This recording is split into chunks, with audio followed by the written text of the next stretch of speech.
तो वही एक रूमी साहब का कोट मिला मुझे बहुत बढ़िया। मैंने सोचा मैं आपके साथ शेयर करूँ। वो कहते हैं, "moonlight floods the whole sky from horizon to horizon. How much it can fill your room depends on its windows." तो चाँदनी रात है और एक क्षितिज से दूसरे क्षितिज तक सारा आकाश उजाले से भरा है।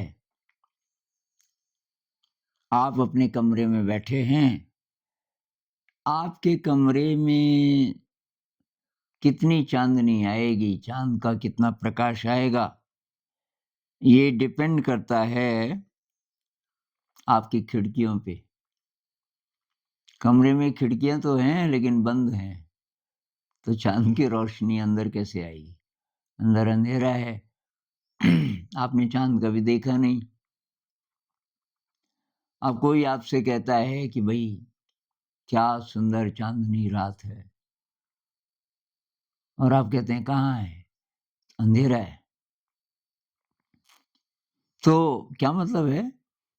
मतलब ये कि भई अपनी खिड़कियाँ खोलो, खिड़कियाँ खोलोगे तो सब उजाला आएगा। तो कहाँ हैं खिड़कियाँ? खिड़कियाँ खोलो को क्या मतलब है?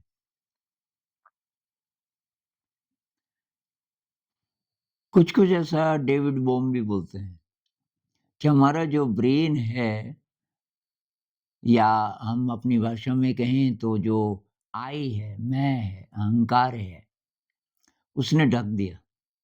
अहंकार ने अ, उजाले को ढक दिया। ये जो बंद खिड़कियाँ हैं, ये अहंकार है, हमने बंद कर दिया। जो डिवाइन रियलिटी है, उस तरफ हमारी पीठ है, वो नहीं दिख रहा है। संसार की तरफ मुँह है, तो बार-बार तो हम खूब दौड़ते हैं और बार-बार से बटोरते हैं जो-जो हमें वैल्यूएबल लगता है। थोड़ा पैसा आ जाए, इज़्ज़त आ जाए, वासनाओं की पूर्ति हो जाए। ये तरह-तरह के मनोरंजन जो-जो अपने को अच्छा लगता है, उसके पीछे भागते रहते हैं और ऐसे ही मर जाते हैं। जो दिव्यता है, उसकी भनक भी नहीं पड़ती। मतलब मैं कौन हूँ? मैं अनंत जगतों का यात्री हूँ। मेरे अंदर अनंत दौलत है। इसकी भनक भी नहीं मिलती आम आदमी को। आम आदमी मैं उसको बोल रहा हूँ जिसकी नज़र बाहर की तरफ है। तो खिड़कियाँ खोलो। हमारा जो अहंकार है जिसने बंद कर दिया, उसमें ज़रा-ज़रा गैप्स आने शुरू हो जाएँ। थोड़ा-थोड़ा खिड़कियाँ खुलनी शुरू हो जाएँ, तो जो अनंत है, अनंत ऊर्जा का, प्रेम का क्षेत्र है, तब वो आना शुरू होगा। इसके लिए बहुत प्रकार की एनालॉजीज़ हैं। जैसे एक एनालॉजी ये भी है कि हमारा जो पात्र है वो गंदा है। रिसीवर जो है, वो अनंत प्रकाश आ रहा है, लेकिन ये उसी तरह है जैसे कि कोई अमृत डाल रहा है आपके बर्तन में, लेकिन बर्तन तो गंदा है। वो कभी धोए ही नहीं।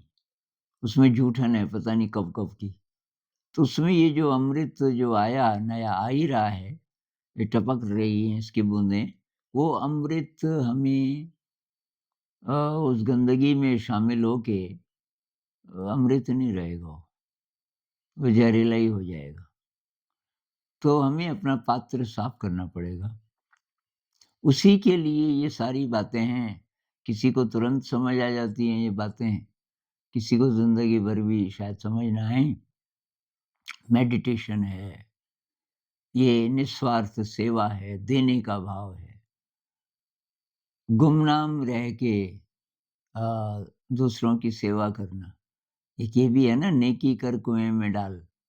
इसलिए मत करो कोई अच्छा काम कि कोई एप्रिशिएट करेगा, आपको थैंक यू बोलेगा, कम से कम मुस्कुराएगा, तो आपको चाहिए कुछ बदले में? नहीं, आप केवल सेवा करो। निस्वार्थ सेवा का मतलब आपको कुछ नहीं चाहिए। तो सारी बात हम वही कर रहे हैं इस चैनल पे शुरू से, कि भई कैसे हम अपनी मैल को धोएँ। अब मैल क्या है? Negative emotion. शुरुआत यहाँ से कर सकते हैं। मैल की जो-जो परतें हमें दिखती हैं, उनको तो कम से कम दूर करें। तो परतें कौन-सी हैं कि नेगेटिव इमोशन, तो गुस्सा, खीज, आक्रोश, एंग्ज़ायटी, निराशा, हताशा, उदासी, फ्रस्ट्रेशन, ये सब नेगेटिव है। जो हमको व्याकुल करता है, उसी को नेगेटिव इमोशन बोलते हैं। ये तरह-तरह की मानसिक बीमारियाँ आजकल जो हो रही हैं, तो ये उन्हीं के रिलेटिव हैं, नेगेटिव इमोशन के। और अपने अंदर जो अच्छाई है, जो अबंडेंस है, जो दौलत है, अच्छाई की, उससे संपर्क कम हो गया। लेकिन मैं कुछ दिन इनके साथ था, अल्कोहलिक्स एनोनिमस। एक एक संस्था है पूरी दुनिया में, सभी बड़े शहरों में, कि जो लोग नशे की लत में पड़ गए, उनका नशा कैसे छुड़ाएँ। तो उसके लिए ऐसे लोग इकट्ठे होते हैं जो पहले नशा लेते थे और अब उन्होंने छोड़ दिया। तब कोई मिलने की जगह हफ्ते में 1 दिन, 2 दिन, कभी-कभी रोज़ और वहाँ बातचीत करते हैं। और तब ये जो नशे वाले लोग हैं, जो अभी ले रहे हैं, धीरे-धीरे उन मीटिंग्स में आते-आते उनमें से कुछ पे फ़र्क पड़ता है। तो ये अल्कोहलिक्स एनोनिमस में ये है कि अंत में सेवा करो। जब आपका नशा छूट जाए, तो आप ज़िंदगी कैसे जिएँ, उनके 12 स्टेप्स हैं। अंत में वो भी यही कहते हैं कि भई सेवा करो और ध्यान करो। ध्यान को बहुत ज़्यादा महत्व देते हैं। अब बहुत लोग ध्यान समझ नहीं पाए। कई लोग ध्यान इसलिए करते हैं, ध्यान हो या ध्यान नहीं कर पाते तो कोई लोग पूजा करते हैं, कुछ और करते हैं। लेकिन उद्देश्य ये होता है कि मुझे कुछ मिले, सांसारिक, तो फिर सफल नहीं होगा भई। जब तक नाता जगत से तब तक भक्ति न होई। कबीर साहब कहते हैं ना, बाहर की दुनिया से नाता है। आप इतनी तुच्छ चीज़ें माँग रहे हो कि मैं पास हो जाऊँ। तब क्या होगा? नौकरी मिल जाएगी, मेरे को पैसा मिलेगा, फिर क्या होगा?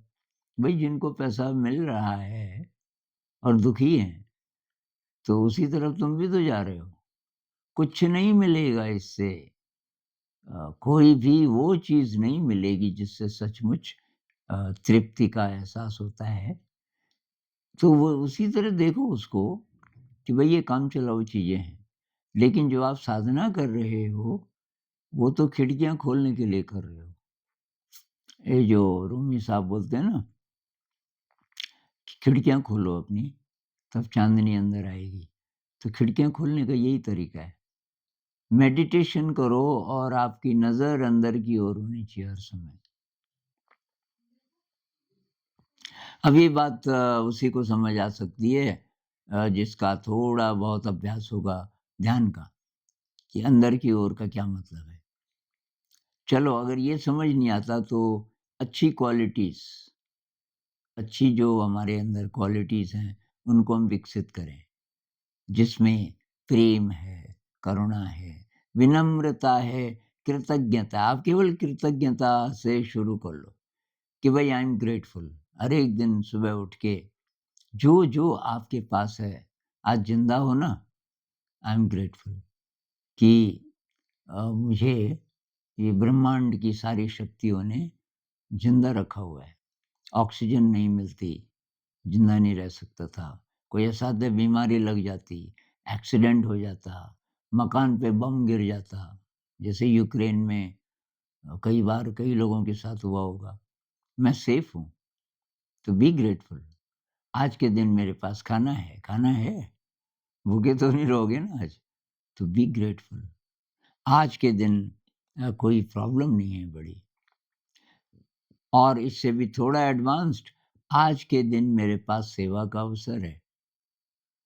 आज के दिन मेरे पास कंपैशन को एक्सप्रेस करने का अवसर है, इत्यादि। ये जो पॉजिटिव क्वालिटीज़ और क्रिएटिविटी, आज के दिन मैं क्रिएटिव हो सकता हूँ। तो ये शुरुआत है, ऐसे करते आपकी शक्ति बढ़ेगी मन की, और शक्ति बढ़ेगी तो और ज़्यादा खिड़कियाँ खुलेंगी, और फिर कभी न कभी जल्दी ही ये चाँद की रोशनी भर देगी आपके कमरे को, और तब आप खिड़की के बाहर देखोगे अनंत आकाश को। बाप रे!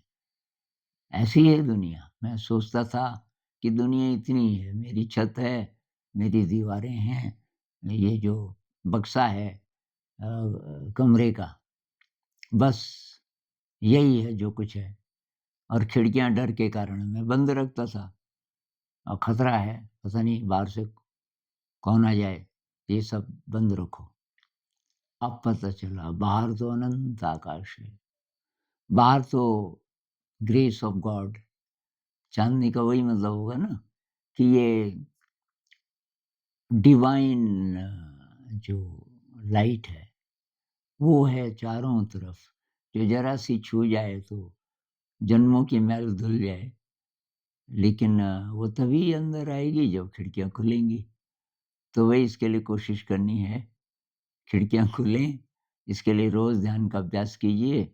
इस शरीर को ठीक रखिए का मतलब एक एक्सरसाइज़ ज़रूर कीजिए, खाना खाइए, खाना ही नहीं खाते ढंग का लोग।